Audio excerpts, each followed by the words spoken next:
And hey, everybody, welcome to another episode of Carnival of Randomness. And I'm very excited about this one. We have our Zoomer, Patrick. Hello. And we have Paul along with us. And now I'm so thrilled, all the way from Nashville. She's back. Alyssa Trahan. Hi.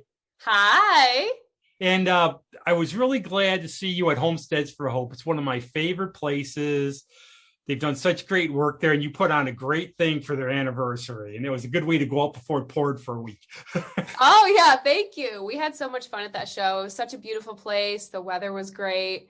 And it was just so much fun. That was actually the final show on my tour that I just did this summer. So it was a great way to close it out. We had a lot of fun. There should be a marker there saying where I did yoga in the barn, too. That's awesome. One of the questions, we had the Pickle Mafia on. This is the band here. They actually make pickles and they give them out to the audience.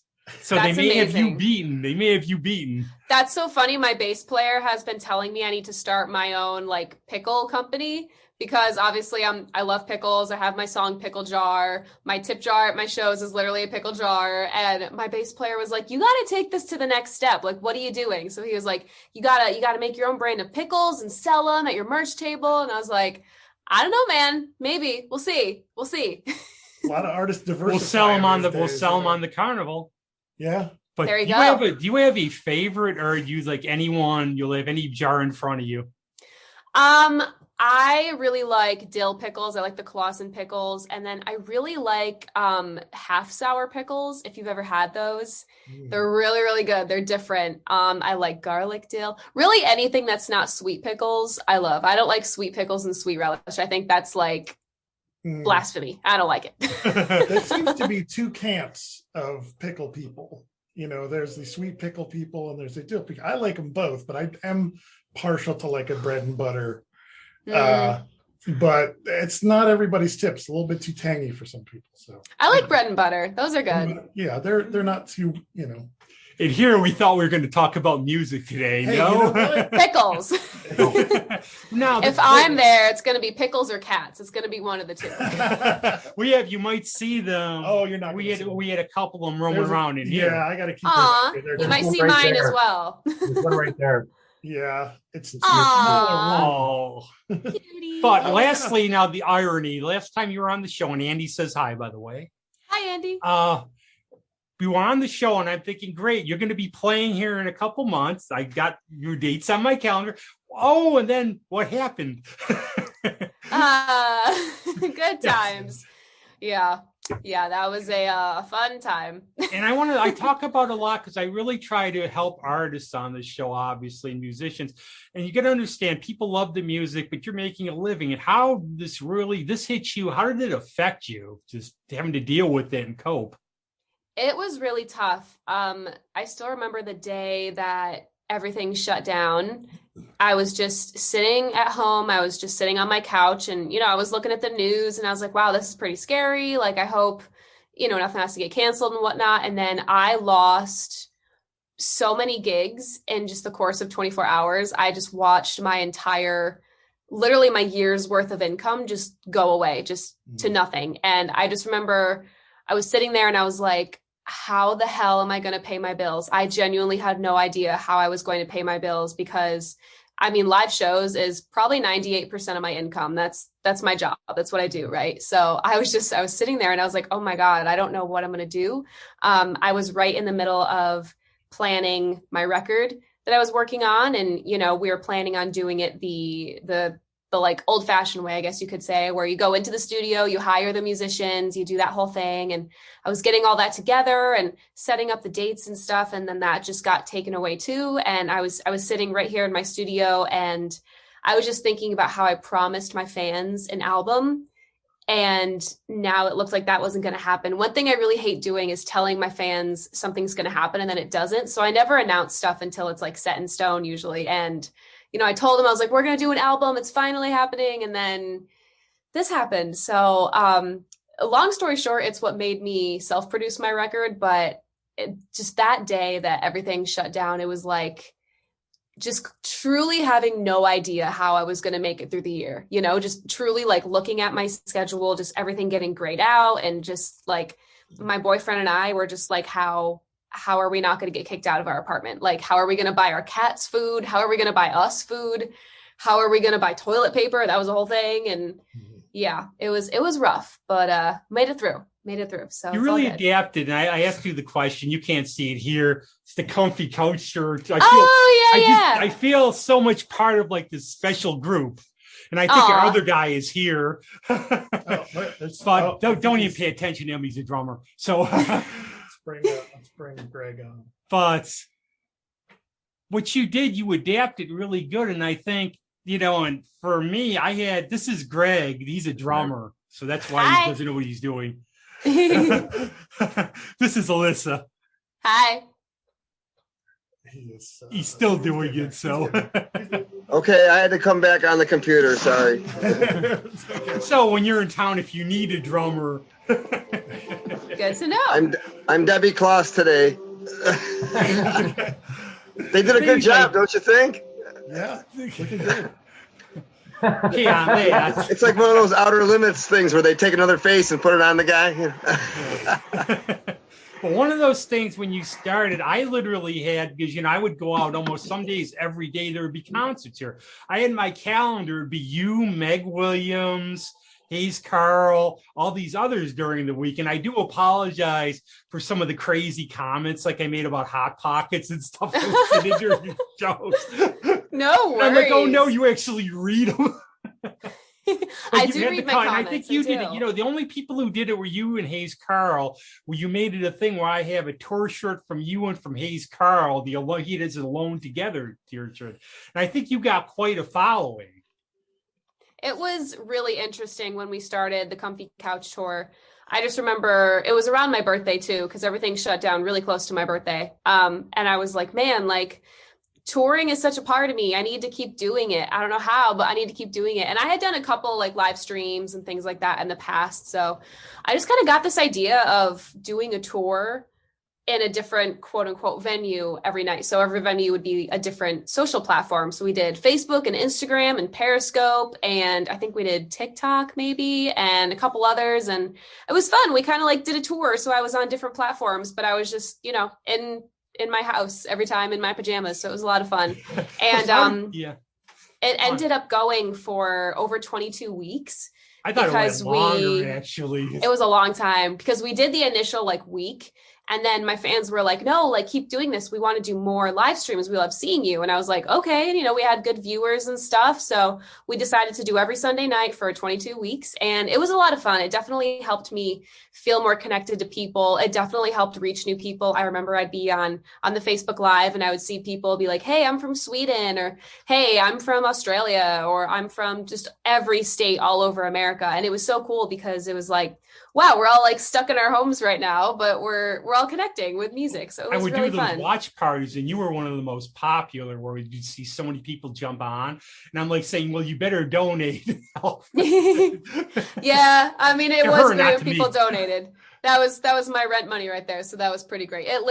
My fans literally got me through. I'm not even exaggerating. They literally paid my bills over the course of the pandemic. So I could never thank them enough, but it was so much fun. And like I said, it was just a good way to keep connecting with people, even though we were all stuck on our couches.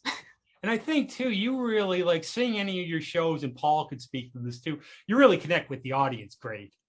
Thank you. And you're so seamless in terms of jumping around down there, switching guitars, mandolins, and everything. We do a lot of switching. I always feel awkward when I'm in the middle of switching from guitar to mandolin to ukulele to electric. And I'm like, sometimes I'll tell my bass player to tell a joke because I'm like, it's too quiet. Someone tell a joke, do something. You never want to ask me to do that. No. And you also get in terms of you segue from covers to your own music so smoothly. And like I said, I'm one of those, every time you do Cowboy Take Me Away, though, I'm singing it for a week.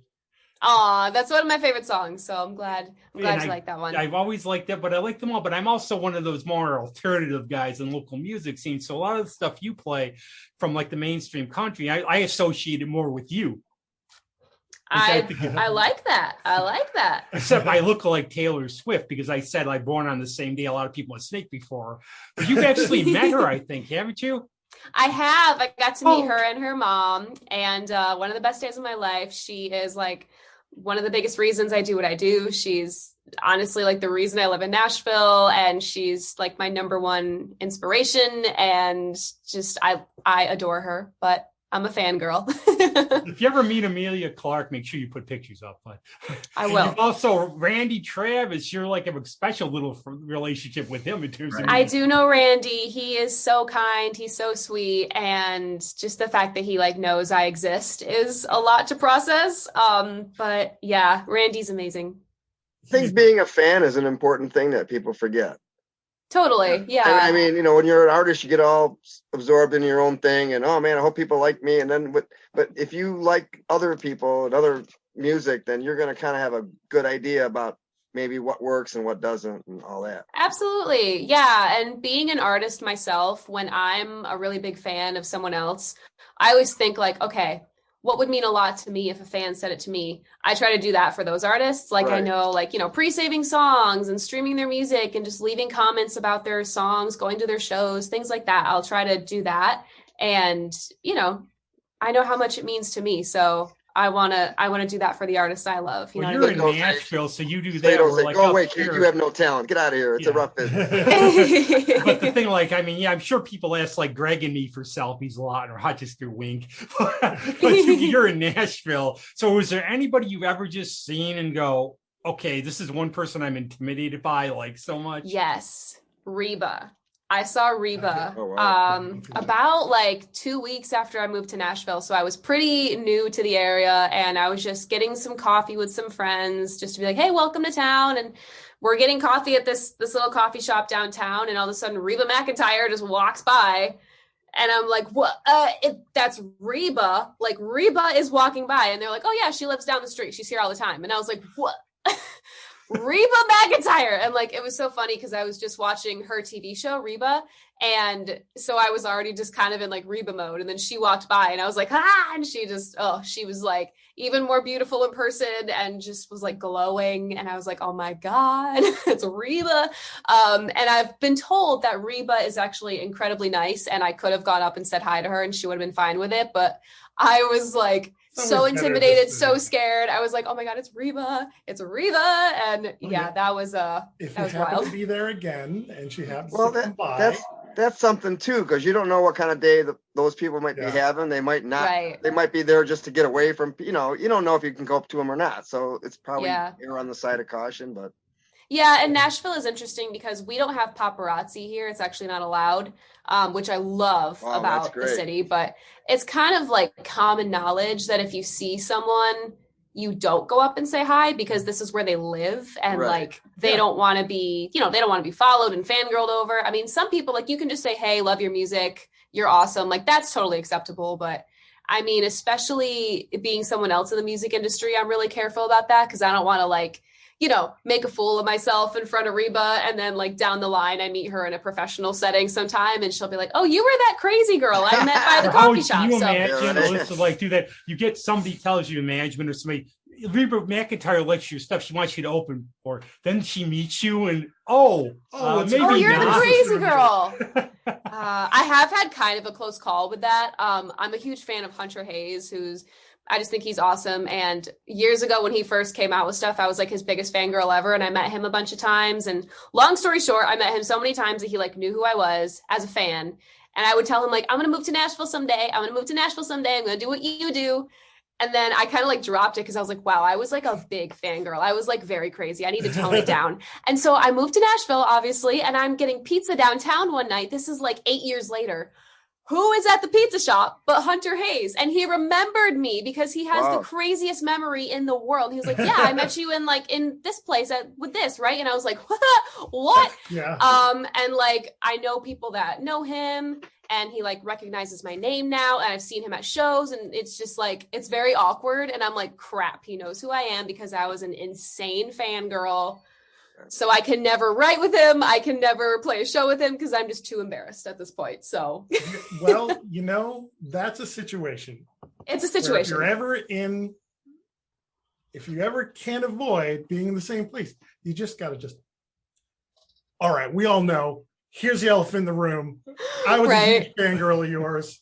Right. I would just have to get out of the way and be like an idiot sometimes. And if they think, you know, I feel like people like that are like, you have a genuine human moment with people who are used to like, you know, and now you have things in common, you know? Yeah. And we have friends in common. Closet. Yeah. We have friends in common. We technically worked on a song together, and like just all these things. And I'm like, we're getting too close now. Like, but yeah, if it ever happened that we were like in the same room for any reason, I would literally just be like, all right, look, I know, you know who I am. Let's just forget that all and start over. I'm still a fan, but I'm not insane anymore. Because I was that girl that would like go to the concerts, travel to different states, make the puffy painted shirts, make posters, get the glow sticks, like the crazy stuff. I would like look for the tour buses. I would wait outside the venues. Like I was that person. Concerts were my life. I would like stay up all night or get up really early in the morning to buy tickets. Like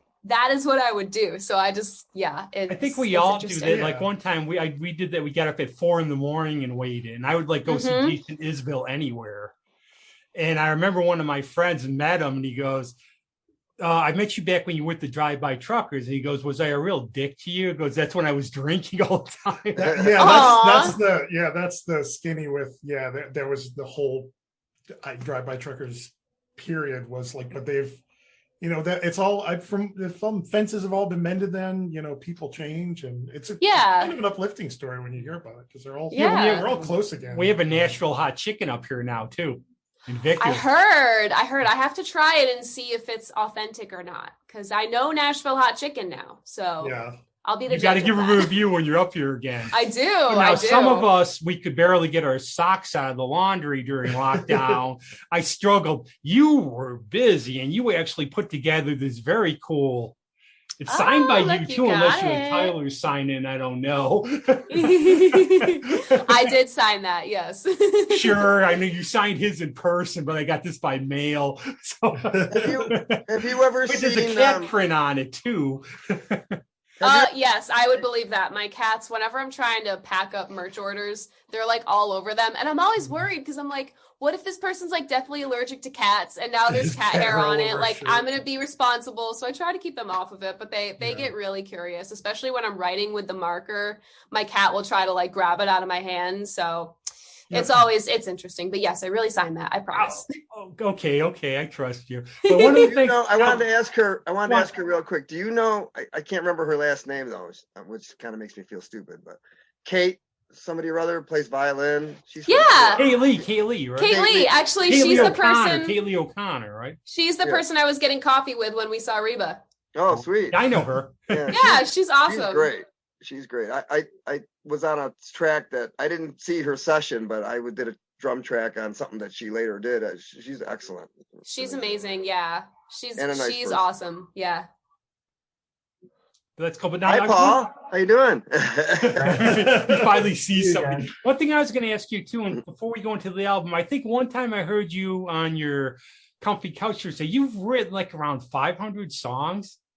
Wow. Probably more than that at this point. Yeah, I write a lot. I mean, they say that a Nashville songwriter, like your work is at least 100 songs a year, at least, usually more because most of us write. Greg writes 3 a year.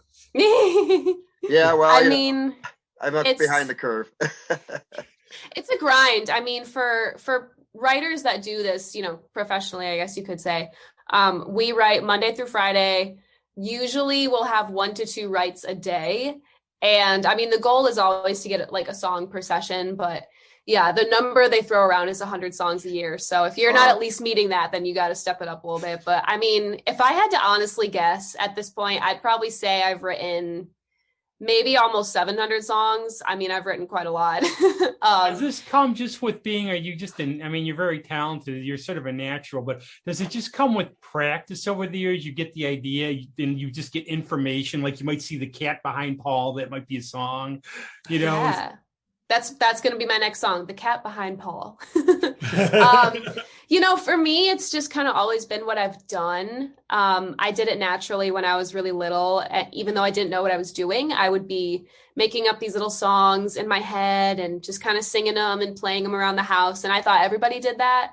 I thought that was just like a normal thing, and found out it wasn't. I was the weirdo.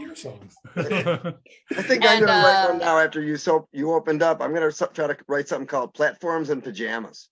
Yes. You said you're on all these platforms approve. in your pajamas. I approve. But I think like over the years, you do kind of have to, you know, kind of develop that skill.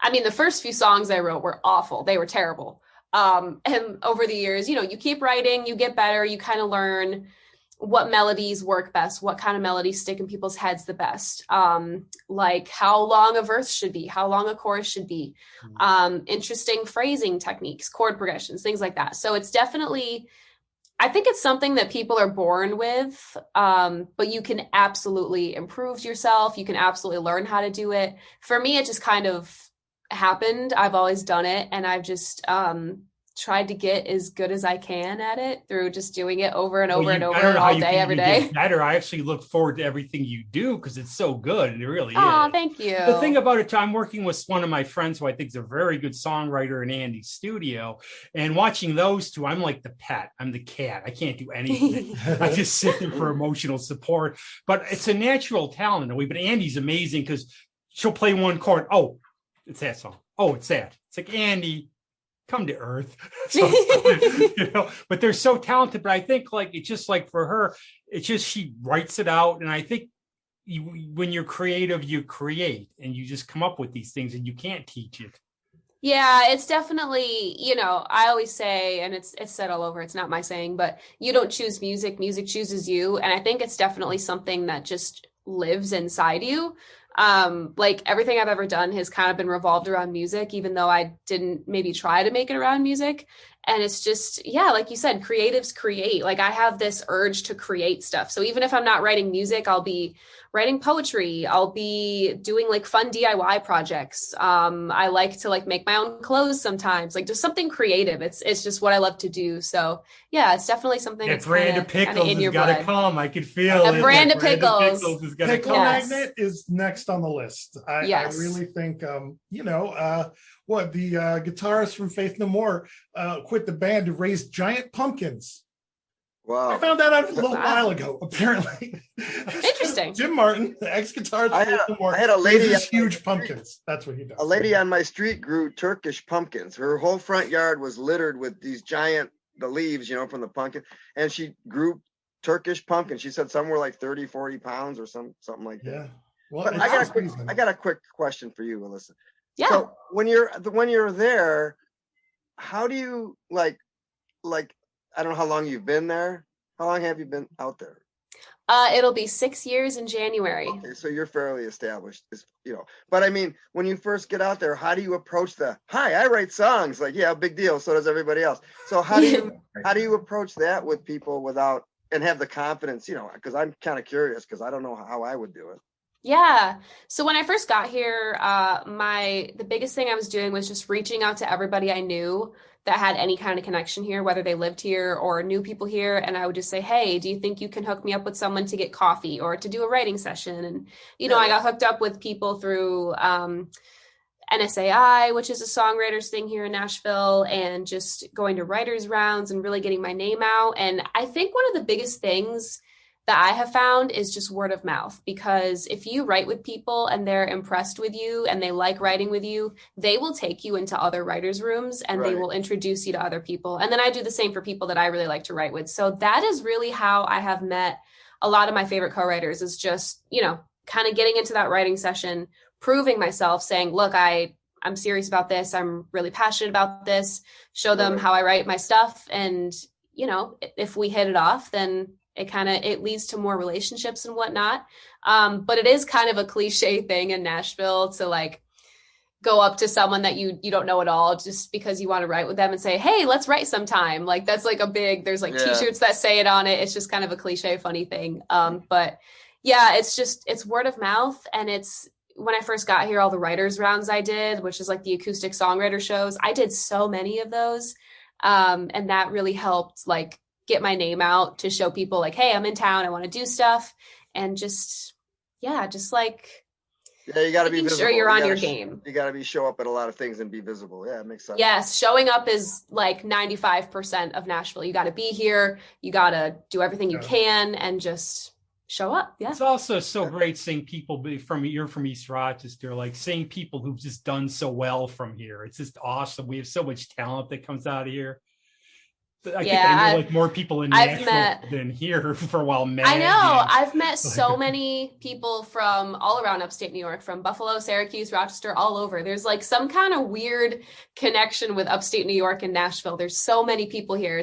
It's cool though. I've met so many fellow New Yorkers, and I don't feel quite like an oddball northerner, you know. Yeah. There's got to be such an eclectic mix of people in Nashville over the years that I feel like it would surprise people, you know, down there, because it's such a it's such an industry town, but it also seems to have never lost that kind of, you know, like charm, that kind of like, you know, that old school country charm. And I feel I probably fit in a little better in Austin, just because it's a weirder place. I don't know. Nashville's pretty eclectic. Also, I moved my computer because there's a bug over there and I didn't like it. So I moved. If you're wondering what just happened, if you're like, why is she moving? There's a bug. So that's one thing about the South I don't like, is the bugs. But anyway. We got it pretty bad up here this year, though, too, like during the summer, because it was really wet, like really feel like weird. Well, you actually brought on my next question. You said the word DIY. Now, you ever want to do the Be Afraid of Alyssa? What, she ain't ever going back? She did. And it did have a very good message to it, but you are a little scary in it too in some ways. You know, it's so funny, when I showed my parents that video, they were like, is it a little too much? Is it too edgy? Is it too much? And I don't want to like give away the ending in case anybody wants to watch it, but it's pretty dark. And they were like, does that have to be the ending? Like, can we make it a little, like, I don't know, not so mean? And I was like, no, that's the point. But it was so fun to do that, because, you know, anybody that knows me knows that I'm like, I try to be positive all the time. I'm pretty bubbly. I'm pretty energetic. I'm pretty like go You're with the shovel from the video I see. What song was this? I ain't never going back. Look up there. I'll send you the video. You have to see the video. I've heard the song, but I have to see the video, because you know, that's the thing too. I got to ask you, is like, have you gotten that from other people? Like, you know, as you know, was that a thing that you had trepidation about, like kind of showing that side? Or was it like more freeing? Because I feel like it's kind of on some level. I really wanted to do something like that, because I feel like, you know, like I was saying, like people that know me know I'm very like bubbly and I like to be positive and things like that. But, you know, I do also love the drama and just the cinematic stuff. And you know, everybody kind of has that side of them that is, I don't want to say darker, but everyone has that side of them that's a little more intense, I guess you could say. We went to see Venom, Let There Be Carnage yesterday. That was pretty dark. That's more like a just big cartoon. Go ahead, I'm sorry. This bug over here is really following me, so I'm going to do it one more time. You got a fan. So we're going to. I do have a fan. Don't do that. My vertigo. Alyssa and Bug are our guests today. So I guess what I'm really asking is, when are we going to see your Chris Gaines? I will never stop being fascinated with that. Kind of swing for the fences that everybody kind of still makes fun of, but at the same time, had some top 10 hits with that, you know, and some good songs. But I'm just like, I think, you know, everyone has a little something that they, you know, just like every once in a while, just kind of come out and show some different side of yourself. I don't know. But, totally. And I mean, one thing that was really important for me with this record that Ain't Ever Going Back is on was to show every part of me as an artist, right? So I wanted to show, like, you know, the bubbly side. I wanted to show the darker side. I wanted to show the fun side. I wanted to show the serious side. So it was a lot of fun to do that video, that song too, but especially the video, just to like show that side of me.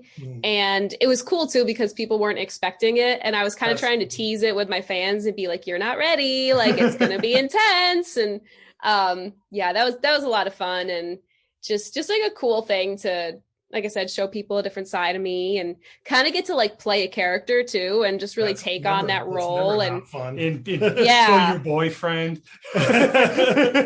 he was a good sport about it. When we did the video treatment, I was like, "Hey, babe, would it be okay if I kill you?" And he was like, "Was it your "What?" version of Good Boy by Earl by the Chicks, sort of? In Yes, a way? I love that song. Actually, that's how I describe it to people when I do my live shows. I'll be like, "Hey, if you like Goodbye Earl by the Chicks, like you might like this." And yeah, I love that song so much. And I actually I never kind of made that correlation there until I had some fans comment on the video and say, "Oh, this reminds me of Goodbye Earl." And I just thought that was the coolest thing ever because I love the Chicks so much. They're a huge influence on me. And I was like, oh my gosh, people are comparing me to the Chicks. Holy cow. And I thought it was the coolest thing ever. But yeah, it's kind of like the not as fun sister to Goodbye Earl. It's a little darker. A little bit darker, a little bit more. It's a little darker. I feel like Goodbye Earl is very makes you want to party and jump. It's funnier, Ain't Never Going Back. It's got the humor to it. Ain't Never Going Back is straight up serious. There is no humor. But I will say, if you saw the video, you got to go watch the behind the scenes footage because there's a scene in the music video when Tyler and I are fighting.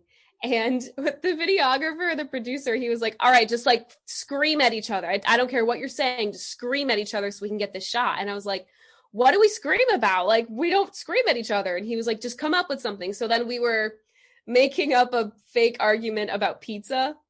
And it's so funny because the scene is so serious and intense. And then if you watch the behind the scenes, we're like, no, I want pineapple on my pizza.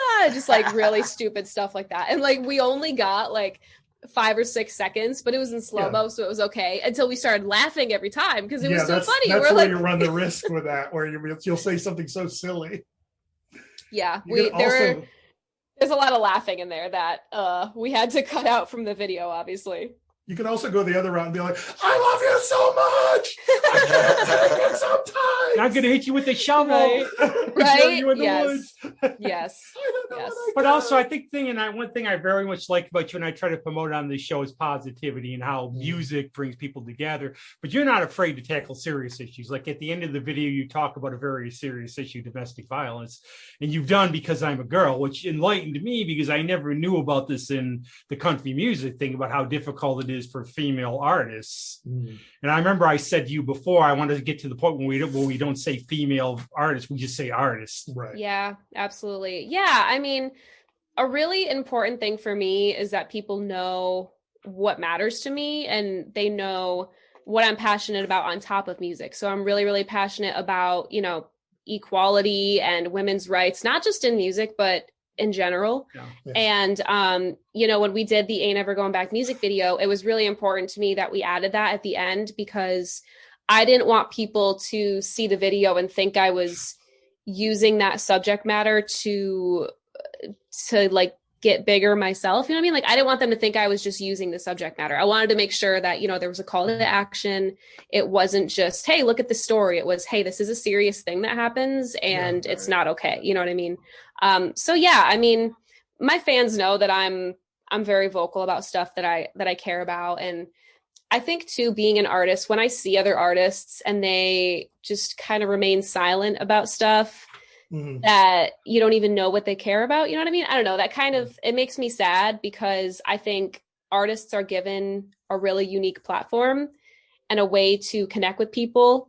And, you don't need to shove it down people's throats or anything like that. But I think it's such a powerful thing to use that platform to try to make change in the areas that you are passionate about. You know what I mean? Yeah. So how you said that Because I Am a Girl kind of opened your eyes to stuff. That was a huge thing for me. I remember when I released that song, I got quite a few hate messages from people saying, oh, you're just making a big deal out of it, blah, blah, blah. This isn't real, blah, blah, blah. But then I got so many messages from people just like you saying, I didn't know this was a problem and now I do. And that is just huge for me. Because, if you can make one person see the issue, if you can make one tiny little step of change, that is just incredible, And that's the best way to see it because, people talk a lot about how, it's they'll post something and then they'll have like 400 really positive messages and then one really nasty one, and that's the one they fixate on. And that's such a problem we have in this day and age, is focusing Yes. on the negative, because if you just push that aside, you see almost in every case, you'll see so much more positive things. And to me, it's just like when you see that, it's like, well, you're still getting people to think. And sometimes you might come across people who think differently, but that's how you're reaching all those people, it's just, Right. you just kind of set that aside and you keep focusing on the positive. That's absolutely. I try to push positive. I think at my stage of life, you want to just be around positive people, because what's good complaining about stuff? But you really like the color blue, I think, too, because I do. Baby Blues and Stilettos. And how did this I think is just a tremendous album. It's just, Thank you. It's the best one till your next album. Well, that's always the goal, right? Yes. Thank you so much, though. Yeah, this album was a very huge thing for me. How did you put this together all yourself? And during our dear lockdown, while I was busy trying to find the sock in the laundry, you were doing whole albums. And how did this come together? You produced it. Did you play on most of it, or have? I did. Yeah. So I produced the whole record myself. And I played probably 90% of the instruments on it as well. I'm a writer on every song. Some stuff I wrote by myself. So, I mean, it's truly me in an album. And like I said earlier, I really wanted it to show every part of me as a writer, as an artist. So I wasn't really concerned with like a big thing in Nashville when artists are working on stuff. It'll be like, oh, you need 2 ballads, you need 5 up tempos, you need this many, blah, blah. And I didn't want to do that. I just wanted the absolute best songs that represented me, showed what I'm about, and just I wanted people to know who I am after listening to the record. You know what I mean? So again, after everything got shut down, I was trying to figure out, how is this record going to happen? Is it going to happen? I promised one for my fans. And I am very independent when it comes to pretty much everything, and I don't like to be told no. So instead of, everything being shut down and being like, oh, well, the record's going to have to wait for months or years, who knows how long, I thought, you know what? No, I'm just going to do this myself. I have all the tools. I have the experience. I've wanted to do this for a long time. And I think the pandemic kind of just pushed me to do it and take that leap of faith. But pretty much all summer and fall, I was writing and recording for this record, and I did it by myself in my studio while the whole world was locked down. And I would basically just be in my studio all day, every day. I would get groceries delivered. I wouldn't really leave. And I did it completely by myself, and it was really, really tough. It was really stressful. I actually had to replace most of my studio setup in the middle of it. My interface didn't work anymore. My computer didn't work anymore. So those are the biggest parts of it, and I had to replace them. So that was interesting. And then when I finished it, I was just kind of holy cow, we did it. Guess we what actually made a record. You have to tell, they may not know, you were well rewarded. What happened when it came out is amazing, wasn't it? Yeah. So we released it in March of this year, and we charted in the top 10 on iTunes, which was insane. My goal was just to get on the charts in general, which is top 200.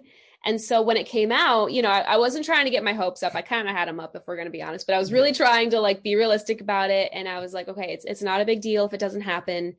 I knew we had a really good amount of pre-orders, and I knew that people were going to be buying it. So I was really hoping. And so I stayed up late, and I was up pretty much all night. And I remember I just watched it shoot up the charts, and then it hit number 9 is where it got. And I was right below Carly Pearce, who I love. And it was, there were a lot of waterworks happening. I was so happy. And then in the first week, it got over 300,000 streams on Spotify and Apple Music.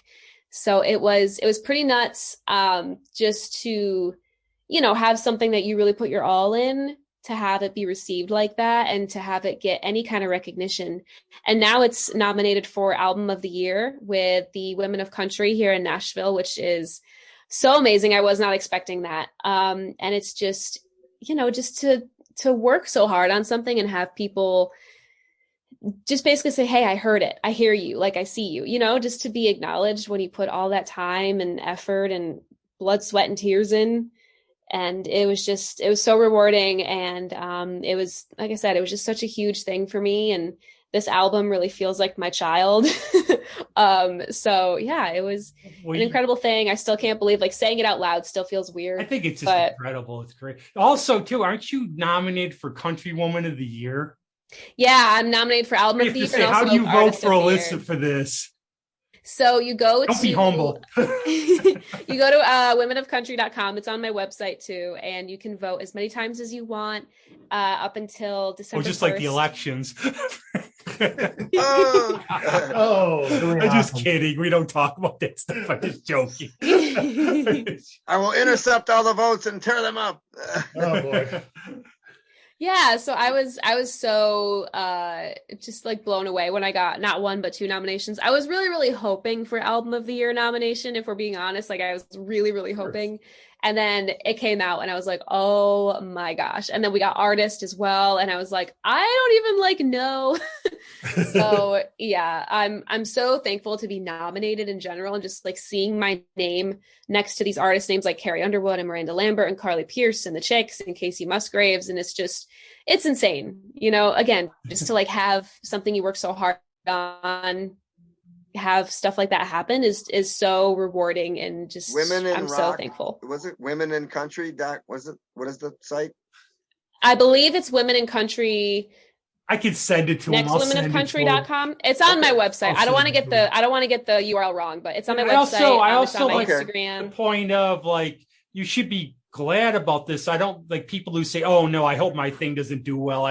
No, you put all the work into it. You want people to like it. You want feedback. Yeah. Right. Yeah. Yes. And if you release something that you don't believe in 100%, people are going to see that, and I've seen it so many times. You have to be excited.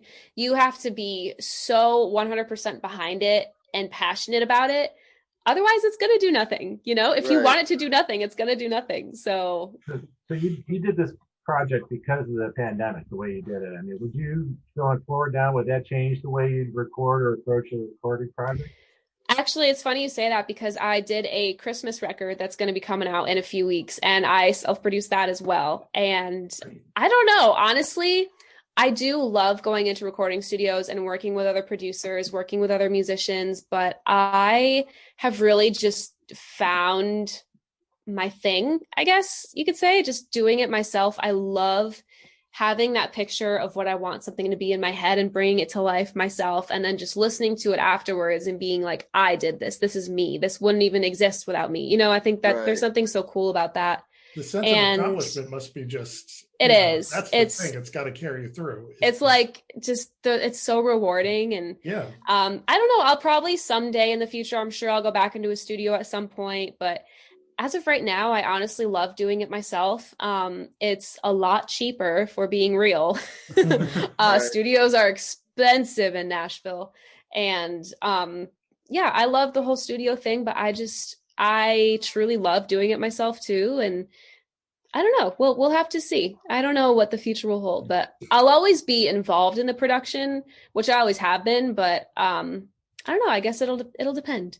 We'll see. And you don't repeat yourself. I heard a story from Norma Kalkinen was in Rochester earlier this year. It was one of the first concerts I saw after everybody was back out. And he was talking about, it was a really intimate show. And he was talking about the fact that he did a broadcast concert every Sunday through the pandemic. He was working in the studio on his own a lot.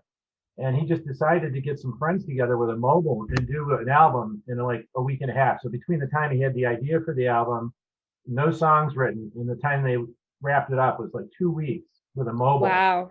And it was like just getting a group of songwriters together and working together, because what they really missed was the fact that they were so isolated. On space. That's amazing. 2 weeks. That's crazy. Yeah. That's like the quickest turnaround time I've ever heard of. Yeah. He's like 85, and he's like, oh, wow. He's as spry as all of us. Right. So, I mean, he's got a great syndicated show too, that I hear every now and then on RUR. I think he has it here. Yeah. Jorma Kalgan, I forget, acoustic something or other. It's a good show. Yeah. Yeah. So, one thing, Alyssa, you were saying, I think people get the idea, I think that songwriters, well, I just write songs because I like to write songs, but if you can't get them across to anybody, then, if you're just writing them for yourself, it's really not the point. I mean, Yeah, I mean, there's like different, I guess, levels of songwriting, I guess you could say. Like it's totally fine to just write for yourself and not want to release it. That's 100% fine. But when it comes to, trying to be commercial about it, trying Right. to get it out there and, make a living on it, there's definitely an art to it, and there's certain things that you kind of have to keep in mind with it, you know what I mean? Like I don't want to say Right. there's rules, because there's not necessarily rules, and rules are made to be broken, but it's different when you want to do it as a business. There's a lot that goes into it. It's Right. more than just writing. You have to reach a lot of people with certain concepts and that are universal, I guess. Yeah, Billy sure. Joel said that once. You write about universal things, and that's usually how you get. Yeah, that's also the biggest thing in Nashville is when they're trying to teach people how to write songs, you want to be really conversational is the word they usually say, because you Right. want it to feel real. You want it to feel like people can really relate to it. You want to be super relatable, and Right. there's really no such thing as being too relatable. So yeah, you definitely have to make it so all these millions of people can relate to it and put themselves in the story. Right. Exactly. That's the perfect way to say it. And the one thing I was going to say, now I'm not going to put you on the spot because it's an unfair question in terms of favorites, but are there any interesting stories behind like maybe one of the songs on the album, or like something when you recorded it? Or Yeah. I mean, I feel like there's a story for every single song. I have 3. Do you want me to tell you the 3? If you want to you go on. They're short. So the first one, called Pickle Jar, which we talked a little bit about earlier. I had actually released that song back in, I want to say 2014 or 2015. And I ended up taking it off of streaming platforms and stuff because I kind of did like a fresh start with my artist stuff.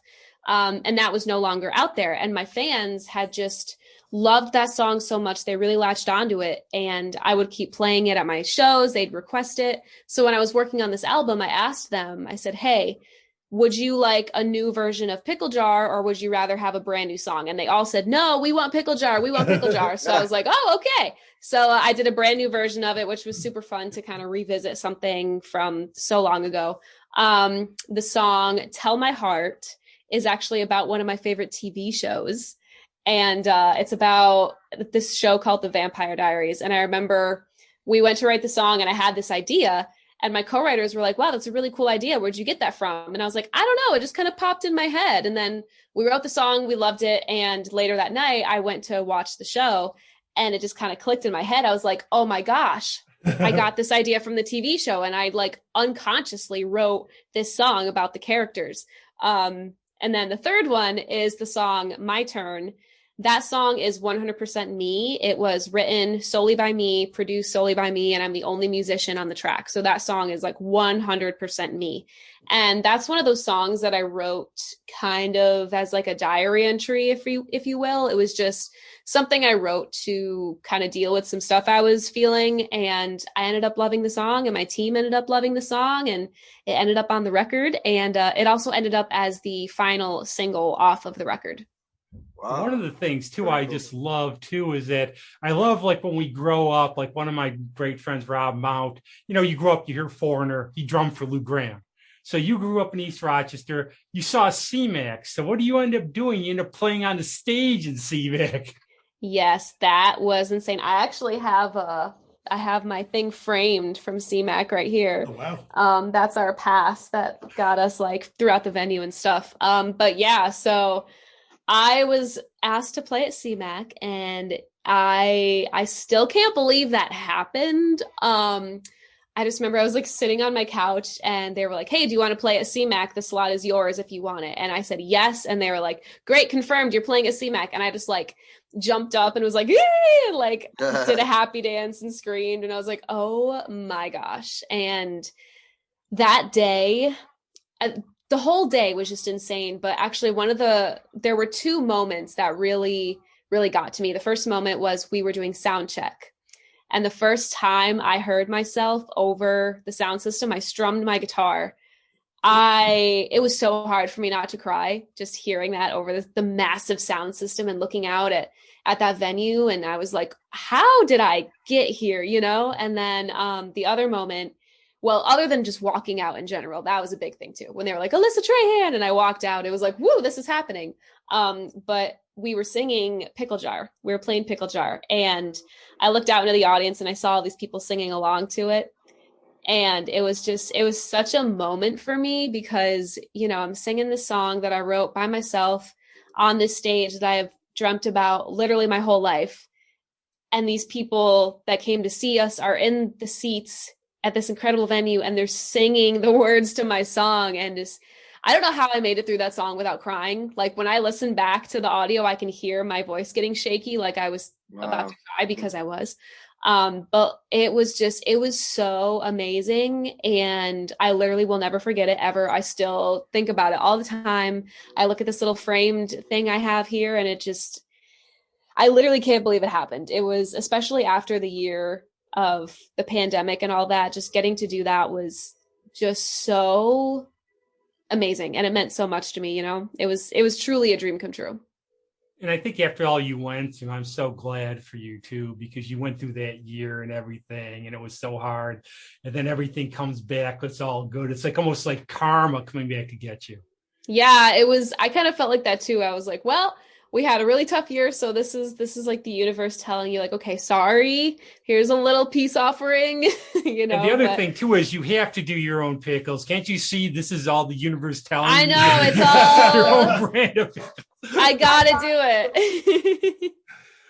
it. Yeah, I just think that, it's the people who can take adversity and turn it into opportunity, and then you wind up with something that you're more proud of than you probably could have been, even if you just went into the studio and worked with other people. It's just now you have this is all mine.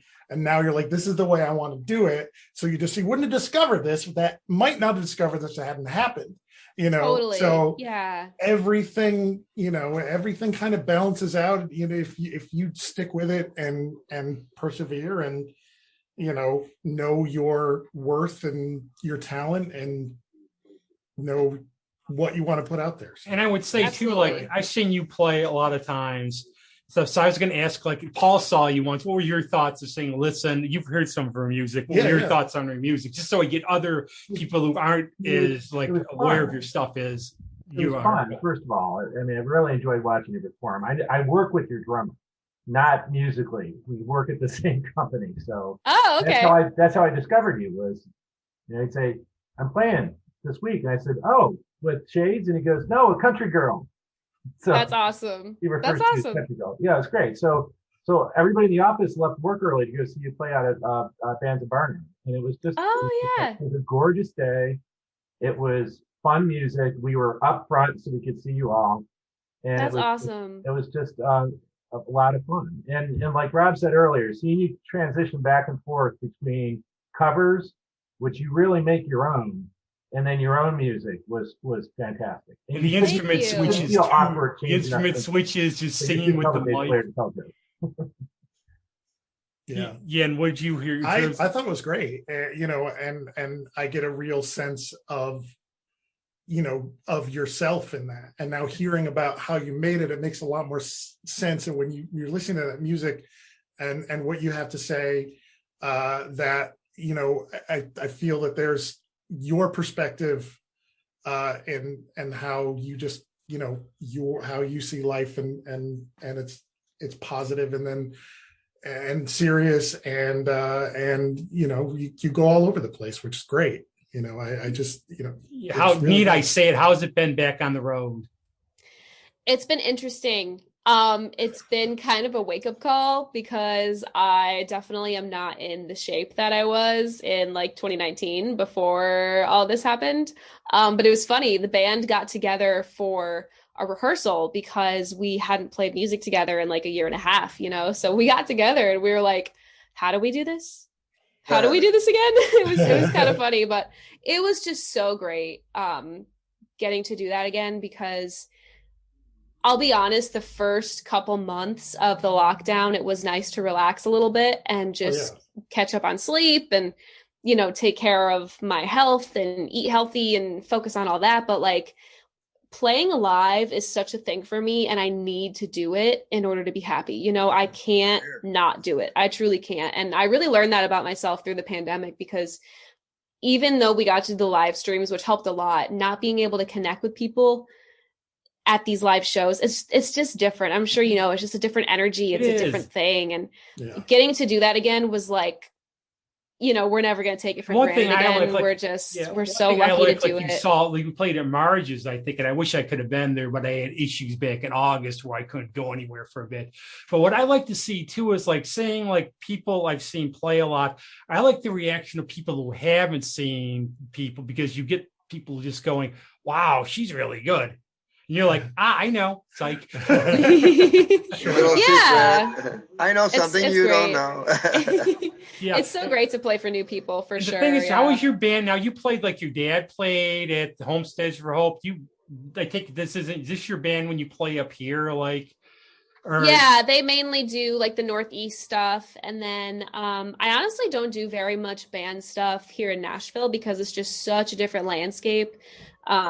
Really, everyone does acoustic stuff down here, unless you're doing like a showcase or like a one-off show. Like, it's just so different than Rochester, which is really interesting. But yeah, they kind of do the whole Northeast thing with me, and then, you know, they're willing to travel if we can make it work. And I don't know if they would be willing to do the whole tour bus thing. We'll have to see. We'll cross that bridge when we get to it. But I did see your Song Circle stuff a few times from the radio station that you had on your page. Your various Song Circle stuff, which is now I like Christmas albums. Maybe some people scoff. I don't know if you were scoffing at it or not, but I like. You tell us a little. I saw one person shake his head, but I like Christmas albums. I get one every year. I'll get yours. Can you say a little bit about it? Yeah. So my team had been trying to convince me to do a Christmas record for a while. Actually, last year they were like, Alyssa, you should do a Christmas record or at least a Christmas song. And I was like, y'all, I'm in the middle of working on this album. Where do you think I have that time? And they were like, yeah, fine, whatever. And then this year I was like, you know, I have time. I think it'd be really fun. And one day in like June or something, I randomly got inspiration to write a Christmas song. And I was like, where did that come from? I don't know. But then I was like, oh, maybe I should do a Christmas record. And I started looking into the logistics of it. And I was like, you know, I think I want to do this. So it's actually an EP. It has 6 songs on it. There's going to be 2 originals and then 4 covers, including a new version of my version of Silent Night, which was on the Jimmy Kimmel Show. And I'm just excited to have it out there. I feel like it's really different than my other stuff. Again, I produced it myself, and I'm just really proud of it. I hope it makes people feel holly and jolly. And I like Christmas albums. I don't care what these guys say. I love Christmas music. When it gets to be like the day after Thanksgiving, I am just blasting Christmas music and nothing else. So. And I like my Christmas collection includes drive-by. Do they include the old 97s? Jethro Tull, Tori Amos. I get like Christmas albums every year. So yours will be this year's. One of my favorites is Trans-Siberian Orchestra. That's my big, like, every Christmas I'll go through their whole discography and be like, all right, it's time for Trans-Siberian Orchestra. Let's go. Yeah. Something always Greg, a must-see here. Were you going to say something, Greg, or not? No, I said that's a must-see, the Trans-Siberian Orchestra. Yeah. But I have a Simpsons Christmas album that I found at a good. Oh, nice. Like, are you going to be back here in a couple months, or are you sort of done for the year? I am. I pretty much always come back around the holidays. So I do have a bunch of shows around Thanksgiving and Christmas. Yay. So I will be back, and then I'm booking stuff for next year that I'll be coming back a little bit, and still you know, I like to see my family as much as I can. And while I'm in town, I'm like, why don't I play shows while I'm here? You know what I mean? So, yeah, I'll be back. Don't you worry. Even though I'm living in Nashville, New York can't get rid of me 100%. So you still got to put up with me. You'll say goodbye. Don't you cry. You'll be back again someday. Yes. Yes. That's great. I'm looking forward to seeing you then. And hopefully we won't have like our blizzard weather or anything that we sometimes You never know. That's the concern with winter shows. I'm always like, is my flight going to get canceled? Is the gig going to get canceled? Are the roads going to be bad? Like, what is going to be happening? Who knows? On the side of the road. Yeah.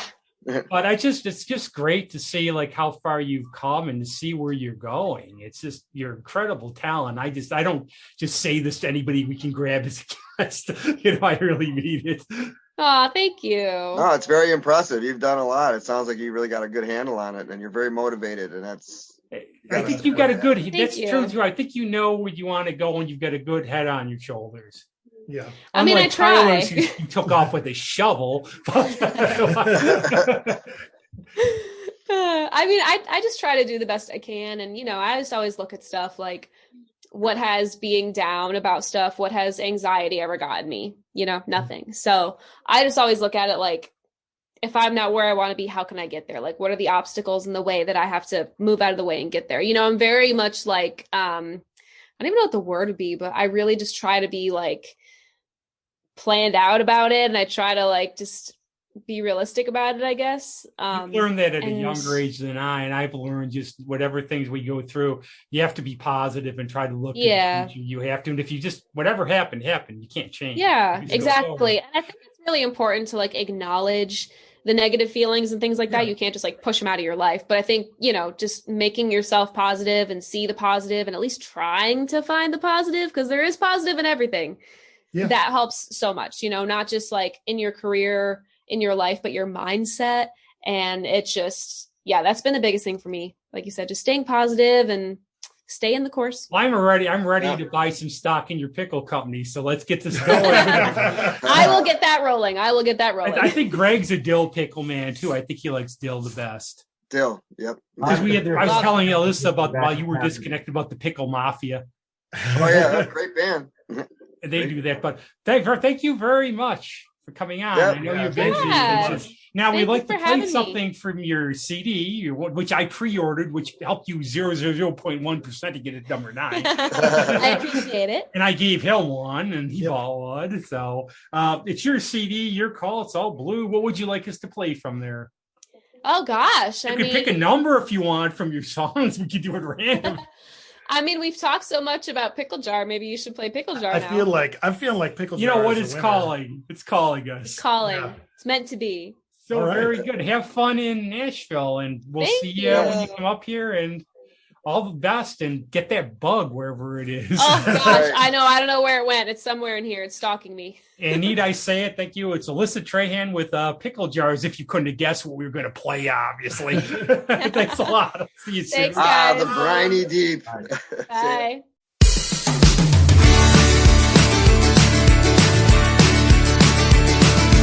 I don't need a man to love the woman that I am, and I sure as hell don't need someone to make me feel complete.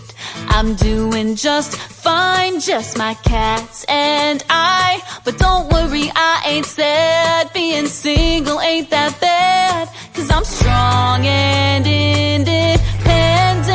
I can do whatever I want.